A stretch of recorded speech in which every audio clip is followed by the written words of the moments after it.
Elle s'est imposée comme un outil incontournable. L'intelligence artificielle redessine les contours du monde dans plusieurs secteurs, allant de la santé à l'éducation, de l'agriculture à la finance ou les services publics. Cependant, l'Afrique reste encore à la traîne. Pour parler des opportunités de l'intelligence artificielle pour l'économie africaine et l'économie de la République centrafricaine, nous nous entretenons dans cette édition de l'interview avec Madame Kate Kello, fondatrice de Amani IA. Madame Kello, bienvenue sur Africa 24. Merci. Madame Kello, vous participez au Caucus africain 2025 à Bangui, un cadre dédié au dialogue entre les décideurs africains et partenaires stratégiques. Qu'est-ce qui a motivé votre présence ici et quel message principal portez-vous sur l'IA dans ce type de forum? Ce qui a motivé ma présence ici, c'est le fait que ma famille soit de Centrafrique. Donc pour moi, ici, Bangui, c'est la maison et j'ai trouvé que c'était une très belle opportunité de revenir vraiment au berceau et au cœur de notre histoire et de pouvoir donner un message d'espoir et aussi une vision de l'innovation africaine et centrafricaine qui est vraiment différente de ce qu'on voit à la télé. Enchantons plus narratif. L'Afrique reste encore en retrait dans la course mondiale à l'intelligence artificielle. Selon vous, quelles sont les 3 conditions indispensables pour que le continent ne rate pas cette virée technologique? Je pense que les 3 conditions indispensables pour que l'Afrique ne rate pas la course à l'intelligence artificielle, la première, ça va être vraiment de comprendre comment capitaliser sur notre capital naturel.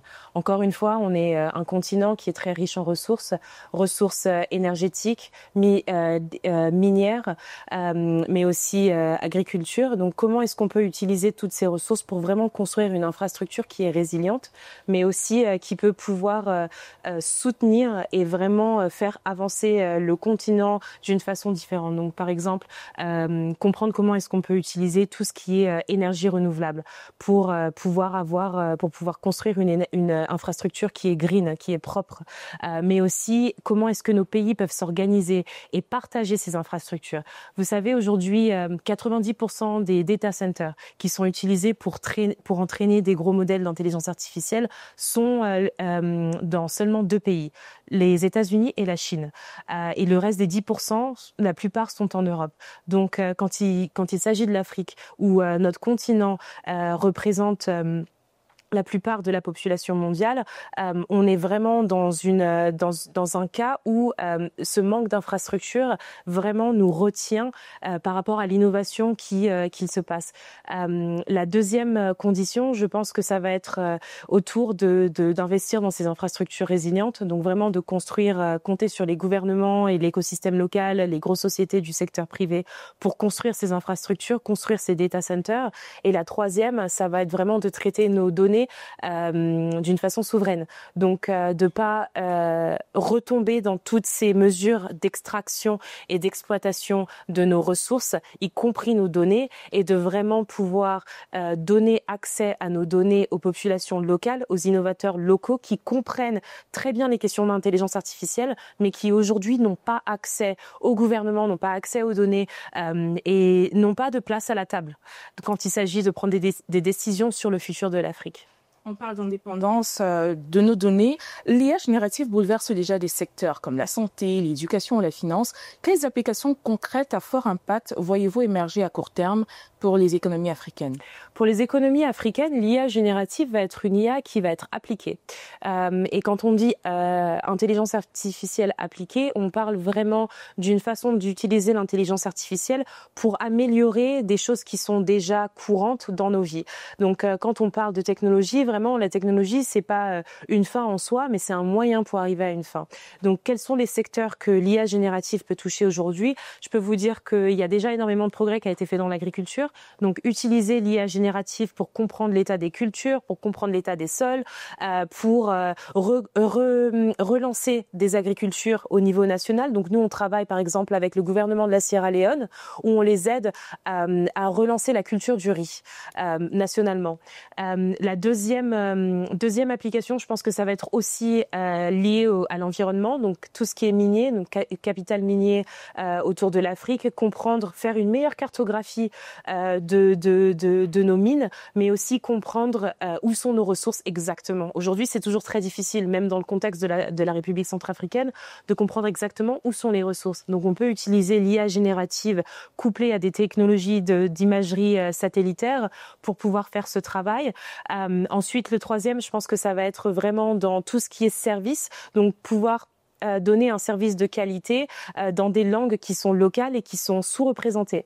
Donc, par exemple, avoir des agents d'intelligence artificielle qui puissent parler dans les 2500 langages et dialectes qui existent en Afrique et pouvoir donner des services de qualité dans l'assurance, dans la banque et pouvoir vraiment avoir une IA qui nous représente et qui parle même aux populations les plus rurales. La souveraineté numérique est aujourd'hui un enjeu majeur pour les États africains. Comment pensez-vous qu'on peut construire des écosystèmes d'IA autonomes qui ne seront pas dépendants des grandes puissances internationales sur le plan numérique? Alors c'est très facile. Il faut vraiment. Alors il faut savoir que tous les États africains n'ont pas les ressources nécessaires pour pouvoir construire ces grosses infrastructures de données, donc les data centers. Et donc aujourd'hui, il faut identifier les États africains qui peuvent fournir l'électricité, l'énergie, qui peuvent aussi fournir le capital qui est nécessaire et qui peuvent fournir la connectivité et Internet qui peut accélérer le développement et le déploiement de ces data centers. Et donc, il faut partager en gros ces ressources. La deuxième chose qu'il faut faire, c'est avoir la souveraineté de nos données. Donc les données sont maintenant une frontière, la dernière frontière de nos ressources et il ne faut pas que nos données soient encore extraites, processées en dehors du continent et vendues à nos populations à un premium parce que l'IA qui est construite aujourd'hui, elle ne nous ressemble pas. Si vous regardez toutes les grosses sociétés qui ont sorti des chatbots dans l'intelligence artificielle. Je vais vous donner une statistique assez flagrante. Pendant que vous avez 500 millions d'utilisateurs dans le chatbot le plus reconnu au monde, qui est ChatGPT, vous avez toujours 2,6 milliards de personnes qui n'ont pas accès à Internet. Et ChatGPT et les autres large language models sont entraînés en utilisant les données qu'il y a sur Internet. Donc ces modèles ne sont pas représentatifs de presque la moitié de la population mondiale, y compris la plupart en Afrique. Donc il faut vraiment que les gouvernements africains poussent pour que, en ayant notre propre infrastructure de données, en contrôlant la souveraineté de nos données, on puisse construire une IA qui est représentative de nos populations et de nos opportunités et de nos problèmes qui sont très très uniques dans le monde. Et la dernière chose, il faut encourager les jeunes. J'entends beaucoup, il y a pas d'intelligence artificielle en Afrique. J'ai envie de vous dire que c'est pas vrai. Je suis l'une des preuves les plus flagrantes, mais il y a des millions d'innovateurs comme moi, comme mon équipe, qui essayent vraiment de faire avancer l'intelligence artificielle dans leur propre pays, dans leur propre communauté.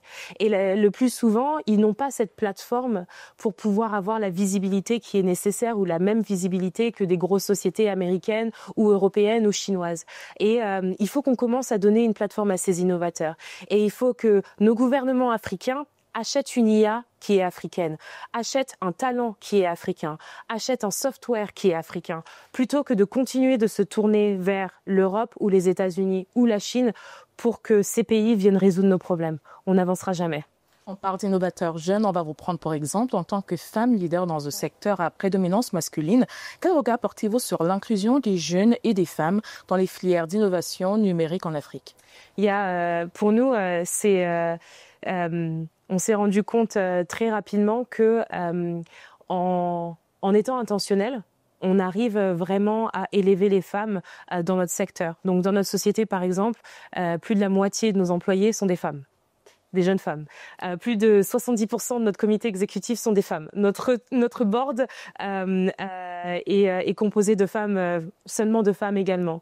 Et c'est pas quelque chose qu'on a, où on a construit des mesures de diversité, etc. On s'est tourné vers le talent et le meilleur talent qu'il y avait pour pouvoir embaucher ce talent. Et il se trouve que ce sont des femmes. Donc les femmes sont là. Elles dirigent en ce moment, elles ont une place à la table. Il faut juste vraiment créer cet espace pour qu'elles puissent prendre et vraiment prendre contrôle de cet espace. Et donc pour moi, c'est vraiment une quête personnelle. Et je pense que il faut, moi-même dans ma position, trouver un moyen où je peux élever d'autres jeunes femmes pour qu'elles puissent à leur tour élever d'autres jeunes femmes et qu'on change vraiment le visage de l'intelligence artificielle dans le monde, c'est très important. Parce qu'aujourd'hui, je ne suis pas le visage que vous associerez avec la plus grosse boîte d'intelligence artificielle dans le monde ou avec l'innovation de pointe dans l'intelligence artificielle. Mais je peux vous dire qu'il y en a beaucoup d'autres comme moi et qu'elles ont juste besoin d'une plateforme ou d'une chance. On parle de plateforme. Quelles alliances concrètes ou initiatives multipartites pourraient, selon vous, accélérer l'adoption éthique et inclusive de l'IA sur le continent et en République centrafricaine? Les problèmes qui sont propres à l'Afrique. Et quand on commence à regarder quels sont les problèmes qui sont propres à l'Afrique, on se rend compte que ces problèmes sont vraiment autour du capital naturel. Et par définition, quand on construit une IA qui adresse le capital naturel, on construit une IA qui est éthique. On construit une IA qui est propre, on respecte vraiment les limitations de nos pays. Et en fait, ça nous permet d'innover dans un contexte qui est beaucoup plus vert, qui est beaucoup plus éthique et qui est beaucoup plus régénératif que le reste de l'IA dans le monde entier.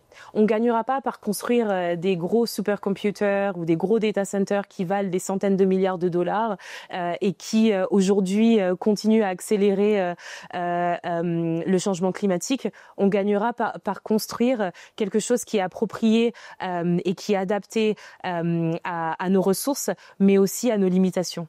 Et par définition, on a la possibilité et l'opportunité en Afrique de construire l'IA la plus éthique du monde. Et j'espère que c'est quelque chose qui se réalisera dans le futur. On sort de cet entretien par cette note positive. Madame Kallo, merci d'avoir répondu aux questions d'Africa 24. Merci à vous. Madame, monsieur, c'est ici que s'achève cette édition de l'interview, mais retrouvez toute l'actualité africaine sur africa24tv.com et surtout sur l'application MyAfrica24.